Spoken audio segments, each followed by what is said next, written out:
마가복음 1장 14절에서 20절까지 말씀 우리 한 절씩 교독하겠습니다. 요한이 잡힌 후 예수께서 갈릴리에 오셔서 하나님의 복음을 전파하여 이르시되 때가 찼고 하나님의 나라가 가까이 왔으니 회개하고 복음을 믿으라 하시더라. 갈릴리 해변으로 지나가시다가 시몬과 그 형제 안드레가 바다에 금을 던지는 것을 보시니 그들은 어부라. 예수께서 이르시되 나를 따라오라. 내가 너희로 사람을 낚는 어부가 되게 하리라 하시니 곧 그물을 버려두고 따르니라. 조금 더 가시다가 세베대의 아들 야고보와 그 형제 요한을 보시니 그들도 배에 있어 그물을 깁는데 다 함께 곧 부르시니 그 아버지 세베대를 품꾼들과 함께 배에 버려두고 예수를 따라가니라. 아멘. 자, 오늘 본문의 말씀은 예수님의 복음 사역의 시작과 제자들을 부르시는 그런 말씀입니다. 14절 요한이 잡힌 후 갈릴리에서 복음을 전하셨다. 요한이 잡혔다. 이것은 요한이 감옥에 들어갔다는 말이죠. 헤로드 왕이 요한을 감옥에 가두어 버립니다.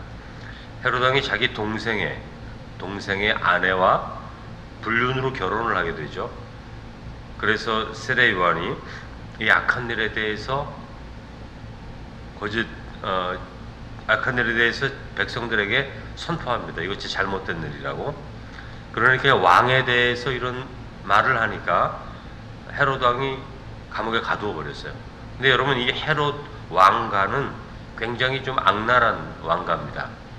예수님께서 태어날 때 2살 이하의 아이를 다 죽인 집안이 헤롯 왕가 아니에요? 물론 그 왕은 아니지만 그 왕의 이제 아버지지만 그런 악랄한 왕입니다. 왜냐하면 이 헤롯 왕은 이스라엘, 유다를 지금 통치했는데 이스라엘 사람이 아니에요. 이 사람은 이스라엘 사람이 아니기 때문에 그 이스라엘 백성들이 이스라엘 사람이 아니면서 이방인이 자신들을 통치하는 것에 대해서 굉장히 못마땅하게 여기게 된 거죠. 그렇기 때문에 더 완강하게 정권을 유지하기 위해서 폭력을 행사한 왕가가 이 헤롯 왕가입니다. 근데 이 헤롯 왕가에 대해서 세례 요한이 잘못됐다라고 말을 하잖아요. 그러다 보니까 헤롯 왕이 이제 감옥에 가둘 수밖에 없게 되는데, 여러분, 하나님의 일을 행할 때 어려움을 당합니다. 어려움을 당해요. 선한 일을 할 때 어려움을 당합니다. 우리 독립운동을 하였던 분들의 후손들이 제대로 교육도 못 받고 지금도 여전히 보훈처가 굉장히 열심히 하지만 정말 독립운동한 가족들은 제대로 자녀들이 공부하고 성공한 사람들이 별로 없어요. 거의 없습니다. 하나님을 믿는 믿음의 삶 가운데도 이런 일이 일어날 수 있는 거죠. 그 삶은 어렵고 힘든데 하나님 보시기에는 그 삶이 빛과 소금의 삶이 되는 거죠. 여러분, 빛과 소금이라고 말하면 우리는 그냥 듣기 좋은 말이 아닙니까? 빛이란 말도 좋고 소금이란 말도 좋은 말 아닙니까? 근데 세상 가운데에서는 빛과 소금이 되면 어려움이 있는 거예요. 여러분, 세상이 어두우면 빛을 좋아하지 않습니다. 그래서 반대를 받게 돼 있습니다. 소금도 마찬가지예요. 세상이 부패한데 깨끗하게 살려고 하면 공격을 당하는 거죠. 깨끗하게 살았다는 자체로. 소금이 되기가 힘듭니다. 이 세상은. 빛과 소금이 되기가 어려운 거죠. 예수님도 여러분 그러나 십자가를 지지 않았습니까? 요한도 감옥에 갇히는 거죠. 여러분, 빛과 소금의 역할을 감당하는 사람이 없다면 이 세상은 소돔같이 되는 거죠. 심판을 받게 되는 거예요. 그래서 하나님은 빛과 소금의 삶을 살라고 성도들을 부르시는 거죠. 근데 그저 좋은 사람 되라는 게 아닙니다. 빛과 소금은. 어떤 사람은 좋아요. 사람들이 좋아해요. 빛과 소금의 삶은 아니죠. 여러분이 빛과 소금의 삶이 되면 싫어하는 사람들이 생겨요. 어떤 모임에 가서 사람들이 어떤 사람을 자꾸 비판을 해요. 그러면 여러분은 같이 거들어줘야 그 사람들이 좋아하지. 야, 그러지 마. 그러면 안 돼. 하나님이 기뻐하는 일 아니야. 이런 말하면 여러분 다 싫어해요. 사람들이. 그게 아무리 하나님의 일이라고 해도. 사람들을 다 무시하고 막 그러는 자리에서 맞아, 그 사람 그래, 잘못됐지, 이렇게 해야 거기 있는 사람들이 좋아하지. 하나님은 그런 거 원하지 않으셔. 예수님이 사랑하라 그랬잖아, 뭐 이렇게 말하면요, 여러분 그 자리에서 다 쫓겨나고 여러분 좋아하지 않습니다. 그러니까 빛과 소금이 되는 것은 어려운 일이에요. 그래서 아무나 하지는 못하는 거죠. 그러니까 하나님을 믿는 사람들은 할 수 있는 거예요. 왜? 하나님을 두려워하니까. 그러니까 하나님의 말씀 안에 사는 사람들은 그게 옳지 않으면 그 옳지 않다고 얘기를 해야 되는 거죠. 그렇다고 해서 내가 많이 심판자가 된 것처럼 뭐 그러면 안 돼, 이렇게 말하면 안 되고, 부드러운 말로, 사랑하는 말로, 하나님의 뜻 안에서 선하게 그런 일들을 말할 수 있는 것이죠. 그렇게 말하지 못한다면 빛과 소금이 어떻게 될 수 있습니까? 이 세상이 어떻게 달라질 수 있습니까? 가정과 교회와 나라가 어떻게 달라질 수 있습니까? 의로운 것에 대해서 침묵하면 어떻게 이 세상이 좋아질 수 있고 하나님의 은혜 가운데 나아갈 수 있겠습니까? 빛과 소금의 삶을 살다가 세례 요한도 이렇게 잡혀가는 거예요. 빛과 소금에 살려고 독립군 투쟁을 하면 후손이 몇 대 동안 잘 살 수가 없는 거예요. 알아주지도 않습니다. 오히려 그 옛날 일본에 빌붙어서 살았던 그 사람들이 잘 살아요. 다 재벌이 되고 다 잘 살게 된 거죠. 그런 역설이 있다는 것을 우리가 기억해야 됩니다. 그러나 하나님을 경험한 사람들은 그럼에도 불구하고 하나님의 뜻을 따르려고 애를 쓰죠. 하나님을 믿는 믿음의 삶이 결국 상금을 받게 돼 있으니까. 여러분, 이 세상은 우리가 80, 90 살다가 죽으면 끝나는 세상이 절대 아니잖아요. 영원한 삶이거든요. 하나님께서 우리에게 상급을 주시고 심판하실 때 우리의 삶을 판단하시는 분은 하나님이시기 때문에 성도들의 삶은 하나님의 기뻐하시는 삶을 선택하게 되는 것이죠. 여러분, 갈릴리에서 예수님이 사역을 시작합니다. 당시 신앙의 중심은 갈릴리가 아니에요. 예루살렘이죠. 예루살렘인데 예루살렘에 성전도 있고 하나님을 잘 믿는다는 사람들은 다 예루살렘에 살고 철저하게 율법을 지킨다는 사람들이 대부분 예루살렘에 사는데, 우리 예수님은 예루살렘에서 사역을 시작하지 않으셨다는 거, 이 중요합니다. 갈릴리에서 사역을 시작했는데, 여러분, 이 갈릴리 지역이라는 것은 이방 사람들이 많이 사는 지역이에요. 이방 사람들이 많이 사는 지역이에요. 그러니까 이방 사람들의 영향력이 많은 지역이 갈릴리란 말입니다.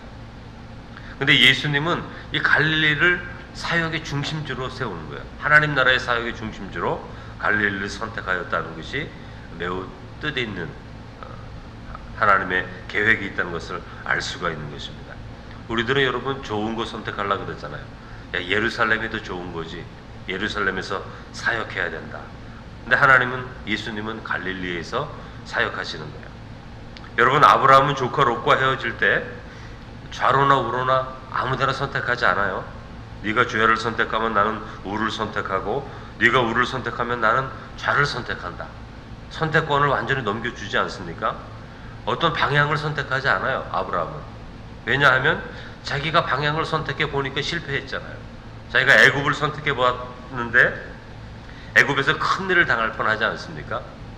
그러니까 자기가 선택하지 않아요. 네가 좌를 선택하면 나는 우를 선택하고, 네가 우를 선택하면 나는 좌를 선택한다. 이게 무슨 뜻이죠? 나는 하나님이 인도하시는 대로 내가 가겠다. 그런 결단이거든요. 예수님도 마찬가지입니다. 사람들은 다 예루살렘에서 말씀을 전하여 유대가 살고 예루살렘에서 사역을 시작해야 세상이 변합니다, 이렇게 말할지 몰라요. 그러나 예수님은 갈릴리를 선택하시고 어부들을 제자로 부르는 것을 알 수가 있는 거예요. 하나님의 말씀을 잘 배웠던 사람들 아니고 율법사, 서기관, 제사장, 바리새인들, 이런 사람들이 아니라 그런 타이틀이 전혀 없는 어부 같은 사람들, 세리 같은 사람들, 그런 사람들을 하나님의 나라의 일꾼으로 불러 모으지 않습니까? 그러니까 우리는 언제든지 어디에 있든지, 우리의 가정에 있든지 교회에 있든지 이 나라 가운데 있든지, 우리가 생각하는 대로 예루살렘이 더 좋은 것이다, 이것이 더 좋은 것이다, 저것이 더 좋은 것이다, 이렇게 우리 눈으로 판단하는 것이 아니라 하나님의 뜻이 어디 있을까? 하나님이 무엇을 기뻐하실까? 하나님이 무엇을 할 때 영광을 받으실까? 이런 생각을 해야 우리가 하나님이 기뻐하시는 삶을 선택할 수 있게 된다는 것을 우리가 알아야 되는 것입니다. 그런데 여러분, 하나님, 예수님이 갈릴리에서 복음을 전하셨다고 해서 갈릴리 사람들이 예수님을 다 좋아했다는 것은 아닙니다. 여러분 이제 복음서를 읽어보면 알지만 갈릴리의 그 유명한 동네, 뭐 가버나움이라든지 베세다라든지 예수님이 기적을 많이 행하신 그 지역들, 갈릴리 동네 말입니다. 그 동네를 예수님께서 지적하시잖아요. 가버나움아 베세다야, 너희들 왜 회개하지 않느냐? 그 많은 능력과 기적을 보면서도 만일 심판의 때에 소돔이 너희들보다 견디기 더 쉬울 것이다, 그렇게 말씀하지 않아요? 예수님이 갈릴리 지역에서 사역을 시작했다고 해서 갈릴리 사람들이 예수님의 말씀을 잘 받아들인 것도 아니에요. 그럼에도 불구하고 왜 예수님은 갈릴리 지역을 선택하셨는가? 우리는 이런 생각을 자꾸 하죠. 하나님이 원하시는 곳에서 하나님께서 기뻐하시는 일을 행하면 그것이 부흥될 것이고 그것이 잘 될 것이고 모든 것이 형통할 것이다, 그렇게 생각하는데 꼭 그렇지 않습니다. 여러분, 예수님은 갈릴리를 선택하셨어요. 근데 갈릴리 사람들은 기적을 경험하고 놀라운 능력은 경험하는데 하나님께로 돌아오진 않아요. 회개하지는 않았다고 예수님이 책망하는 것을 볼 수 있는 거죠. 그러니까 하나님의 사역자들은, 하나님의 뜻을 행하고자 하는 사람들은 사람들의 반응을 너무 생각하지 않는다는 거예요. 그러니까 하나님이 기뻐하시는 일을 행하는 그 자체가 귀한 일이지, 이런 일을 행했을 때 이런 열매가 나타나고 그거 다 하나님께서 나중에 하실 일이지, 우리가 그런 거 다 생각해서 이게 하나님의 뜻이다 아니다 생각할 필요가 없는 것이죠. 하나님이 기뻐하시는 자리에서 헌신하는 삶, 하나님이 기뻐하시는 삶을 살아가는 그 자체가 그것이 귀한 것이다라는 것을 우리가 알아야 되는 것입니다. 예수님께서 15절에 보면 어떤 말씀을 전하세요? 때가 찼고 하나님의 나라가 가까이 왔으니 회개하고 복음을 믿으라, 이렇게 말씀하십니다. 때가 찼다는 것은 하나님께서 계획하신 일들이 이루어질 때가 있다는 것이죠. 여러분, 하나님의 역사는 하나님의 때에 이루어지는 겁니다. 우리가 아무리 기도해도요, 하나님의 때가 아니면 이루어지지 않아요. 우리는 기도할 때 우리의 때가 이루어지게 해달라고 기도 많이 하지 않습니까? 근데 여러분, 하나님의 때에 이루어져야 그게 바르게 이루어지는 것이기 때문에 늘 하나님의 때는 기다림과 믿음이 필요한 거예요. 여러분, 우리가 기도한다고 다 뭐 이루어 주시면 기다릴 수도 없고요, 별로 믿음도 필요 없어요. 우리가 생각하는 대로 다 이루어지면 말입니다. 여러분, 우리가 하나님께 기도할 때에 늘 하나님의 때를 소망해야 되는 거죠. 하나님의 그 때를 향하여 인내하고 기다리며 소망 가운데 나아갈 수 있기를 우리가 기도하는 거지, 그러니까 내가 원하는 때에 모든 것이 다 이루어진다면 여러분, 우리 하나님이 뭐 어떤 하나님입니까? 하나님의 공의와 사랑을 가지고 하나님의 때에 따라 이루시는 것이지, 우리가 생각하는 대로 우리의 열심대로 하나님의 때가 그냥 이루어지는 것은 아니에요. 여러분, 기도 많이 하는 성도님들이 통일되게 해달라고 기도한 게 벌써 70년이 넘지 않습니까? 70년을 기도해도 하나님이 안 들어주세요. 하나님의 때가 있기 때문에. 끝까지 믿음을 가지고 포기하지 않고 이 나라의 통일을 위해 기도해야 되는 것은 하나님의 때가 오기를 위해서 기도하는 거죠. 우리가 어떤 것은 뭐 1년만 기도해도 응답받는 거 있지만 어떤 것은 수십 년 기도해도 아직도 기도하는 거 있지 않습니까? 하나님의 때가 있는 거죠. 그 하나님의 때를 위해서 기도하는 것이고, 그 때가 오기 위해서 끝까지 포기하지 않고 하나님을 위해서 간구할 때 하나님의 때가 이루어지는 것을 우리가 볼 수 있는 것이죠. 그러므로 여러분, 하나님의 자녀들은 그 때를 늘 기다리는 거예요. 그러니까 성도의 삶이 기다림이 있는 것이고 소망 가운데 나아가게 되는 거예요. 여러분, 끝까지 포기하지 않고 이 때를 향하여 나아가는 성도가 되어야 됩니다. 근데 그 때를 향하여 나아갈 때 정직해야 돼요. 여러분, 사람들을 미워하면서 그 때를 향하여 나아가면 안 됩니다. 충성을 다해야 됩니다. 선한 마음을 가져야 됩니다. 신실한 하나님을 믿는 그 믿음의 마음을 굳건히 갖고 있어야 돼요. 그럴 때는 그 때를 경험하는 하나님의 자녀가 될 수 있는 거예요. 근데 많은 사람들은요, 그 때까지 가지도 못합니다. 하나님을 믿어도. 왜? 포기하니까. 조금 기도하다가 안 되면 다 포기하고, 하나님의 은혜를 받았음에도 불구하고 또 포기하고, 신앙이 다 연약해지지 않아요? 가룟 유다와 같은 사람들은 하나님의 때를 기다리지 않는 사람 아닙니까? 그러므로 하나님의 때를 보지 못하는 거예요. 오히려 배반하고 떠나는 것을 우리가 볼 수 있습니다. 여러분, 하나님의 나라가 가까이 왔다 이렇게 말하지 않습니까? 여러분, 나라는 통치하는 영역이잖아요. 나라는. 그러니까 하나님의 나라는 하나님이 통치하는 것을 말하는 거예요. 그러니까 하나님의 나라는 하나님의 공의와 사랑으로 통치하는 나라가 되는 거죠. 그러니까 이 나라가 가까이 왔다가 지금 복음입니다. 복음의 말씀은 하나님의 나라가 지금 가까이 왔다. 하나님이 지금 우리를 통치하시기 위해 가까이 왔다.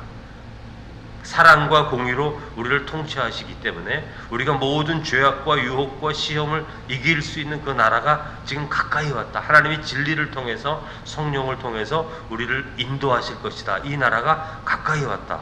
이렇게 말하고 있는 거죠. 근데 여러분, 이 가까이 왔다라는 것은 아직 완성된 것은 아닌데, 완전히 온 것은 아닌데 너무 가까이 와 있기 때문에 이미 온 것처럼 그 하나님의 나라의 능력과 영향력이 우리의 삶 가운데 경험된다. 그런 것을 우리에게 의미하는 것이죠. 그래서 여러분, 예수님이 사역하실 때에 하나님 나라가 가까웠다는 것을 보여주는 증거가 뭡니까? 귀신들이 쫓겨가는 것이 증거거든요.